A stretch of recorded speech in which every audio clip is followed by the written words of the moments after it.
We now move on to the next subject of covering one's head. What does it mean to cover the head? Do we have to, or is it just an act of piety? What about while I'm praying? Does it still apply now, or only back in the day? If I don't cover my head, am I emulating the ways of non-Jews? We'll cover just about everything we need to know regarding covering the head and the upcoming laws.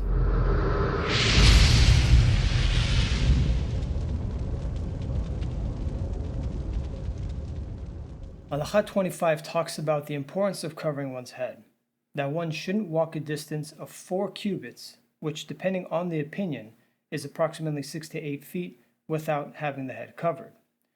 Although technically it's not strictly forbidden to go without a head covering, in our times today, it's become quite important to always keep the head covered. The kippah symbolizes and identifies a Jewish person who believes in the Torah, the laws, and keeps the mitzvot. In the presence of a Torah scholar or a rabbi, out of respect for these individuals, one should cover one's head. The same applies when reciting a blessing or mentioning the name of HaShem. The Rambam in Moreh Nevuchim 352 says, "Our greatest sages took care at all times not to bare their heads, since the Shekhinah hovers over them." Also in Kohelet 9:8, it says, "Oil will not be lacking on your head." The Zohar in Parashat Balak teaches that this means that going bareheaded a distance of 4 cubits is forbidden, since the light of the Shekhinah hovers above the head and gives the power of life.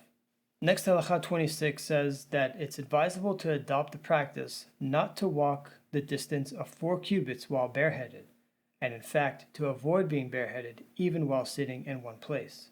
This applies when one is out in the open or under a roof. The next law isn't a halachic requirement. However, while sleeping, it is praiseworthy to keep one's head covered through the night. The proper size of a kippah or head covering should be large enough to cover the entire head or at least majority of it.